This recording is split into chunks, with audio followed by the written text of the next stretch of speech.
Chapter 21, The Greening Spring. Louis and Serena were more in love than ever. When spring came, they flew north, Louis wearing his trumpet and his slate and his chalk pencil and his medal, Serena wearing nothing at all. Now that he no longer had to work and earn, Louis felt a great sense of relief. No more would he have to carry a money bag around his neck. The two swans flew high and fast, 10,000 feet above the earth. They arrived, at last, at the little pond in the wilderness where Louis had been hatched. This was his dream, to return with his love to the place in Canada where he had first seen the light of day. He escorted Serena from one end of the pond to the other and back again.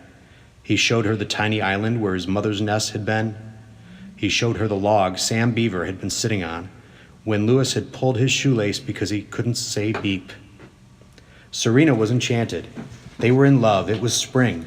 The frog was waking from his long sleep. The turtle was coming to life again after his nap.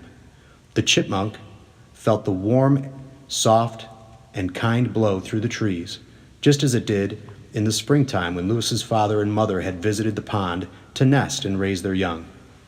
The sun shone down strong and steady. Ice was melting. Patches of open water appeared on the pond. Louis and Serena felt the changing world, and they stirred with new life and rapture and hope. There was a smell in the air, a smell of earth waking after its long winter. The trees were putting out tiny green buds. The buds were swelling. A better, easier time was at hand. A pair of mallard ducks flew in. A sparrow with a white throat arrived and sang, "Oh, sweet Canada, Canada, Canada."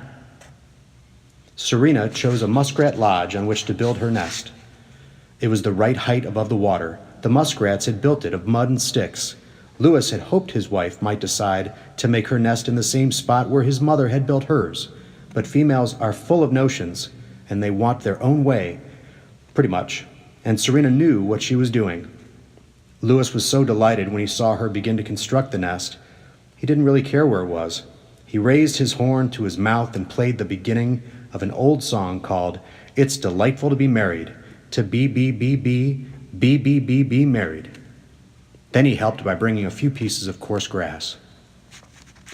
Rain or shine, cold or warm, every day was a happy day for the two swans. In time, the eggs were laid and the cygnets were hatched, 4 of them. The first sound the baby swans heard was the pure, strong sound of their father's trumpet. "Oh, ever in the greening spring," he played, "by bank and bow retiring." Life was gay and busy and sweet in the little lonely pond in the North Woods. Once in a while, Sam Beaver would show up for a visit, and they would have great times together. Louis never forgot his old jobs, his old friends, or his promise to the head man in charge of birds in Philadelphia. As the years went by, he and Serena returned each spring to the pond, nested, and had their young.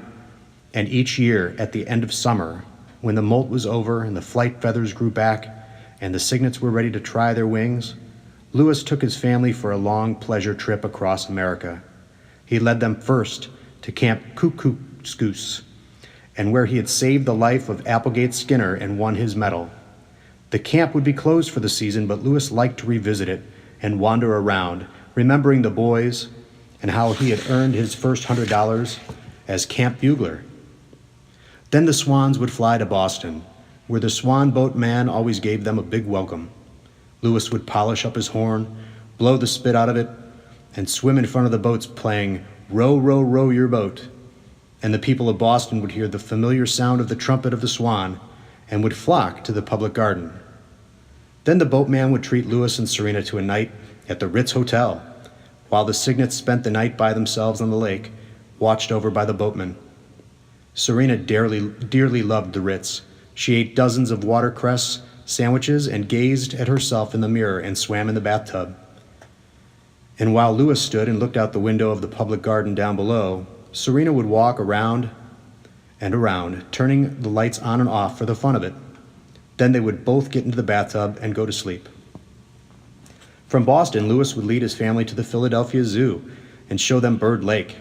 Here he would be greeted warmly by the head man in charge of birds. If the zoo needed a young trumpeter swan to add to its collection of waterfowl, Louis would donate one of his cygnets, just as he had promised. In later years, Philadelphia was also the place where they would see Sam Beaver. Sam took a job with the zoo just as soon as he was old enough to work. He and Lewis always had a great time when they got together.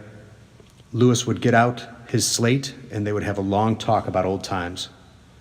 After visiting Philadelphia, Lewis would fly south with his wife and children so they could see great savannas where alligators dozed in the swamp water and turkey buzzards soared in the sky. And then they would return home to spend the winter in Red Rock Lakes of Montana, in the lovely, serene Centennial Valley, where all trumpeter swans feel safe and unafraid. The life of a swan must be a very pleasant and interesting life, and of course Lewis's life was particularly pleasant because he was a musician. Lewis took good care of his trumpet. He kept it clean and spent hours polishing it with the tips of his wing feathers. As long as he lived, he felt grateful to his father, the brave Cobb, who had risked his life in order to give him the trumpet he needed so badly. Every time Lewis looked at Serena, he remembered that sound of the trumpet was what had made her willing to become his mate. Swans often lived to be very old. Year after year, Lewis and Serena returned in the spring to the same small pond in Canada to raise their family. The days were peaceful, always just at the edge of dark, when the young cygnets were getting sleepy.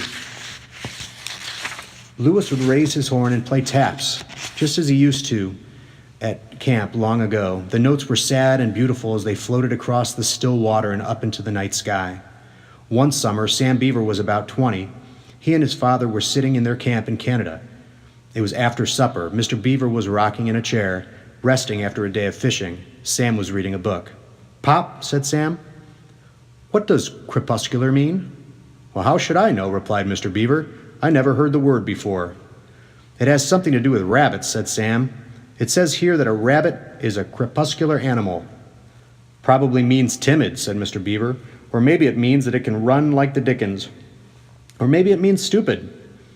A rabbit will sit right in the middle of the road at night and stare at your headlights and never get out of the way, and that's how a lot of rabbits get run over. They're stupid." "Well," said Sam, "I guess the only way to find out what crepuscular means is to look it up in the dictionary." "We haven't got a dictionary here," said Mr. Beaver. "You'll have to wait until we get back to the ranch." Just then, over at the pond where the swans were, Lewis raised his horn and played taps to let his children know that the day had come to an end. The wind was right, and the sound carried across the swamp. Mr. Beaver stopped rocking. "That's funny," he said. "I thought I heard the sound of a trumpet just then." "I don't see how you could," replied Sam. "We're alone in these woods." "I know we are, Mr. Beaver. Just the same, I thought I heard a trumpet, or a bugle." Sam chuckled. He had never told his father about the swans in the pond nearby. He kept their secret to himself. When he went to the pond, he always went alone. That's why he liked it, and that's the way the swans liked it. "Whatever happened to your friend Lewis?" asked Mr. Beaver. "Lewis was a trumpeter. You don't suppose he's somewhere around here, do you?" "He might be," said Sam. "Have you heard him recently?" "No," replied Sam. "He doesn't write anymore. He ran out of postage stamps, and he has no money to buy stamps with." "Oh," said Mr. Beaver. "Well, the whole business about that bird was very queer. I never did fully understand it." Sam looked across at his father and saw that his eyes had closed. Mr. Beaver was falling asleep. There was hardly a sound to disturb the stillness of the woods. Sam was tired and sleepy too. He got out his notebook and sat down at the table by the light of the kerosene lamp. This is what he wrote. "Tonight I heard Lewis's horn. My father heard it too. The wind was right, and I could hear the notes of taps just as the darkness fell. There's nothing in all the world I like better than the trumpet of the swan. What does crepuscular mean?" Sam put his notebook away. He undressed and slid into bed. He lay there wondering what crepuscular meant. In less than 3 minutes, he was fast asleep. On the pond where the swans were, Lewis put his trumpet away. The cygnets crept under their mother's wings. Darkness settled on the woods and fields and marsh. A loon called its wild night cry.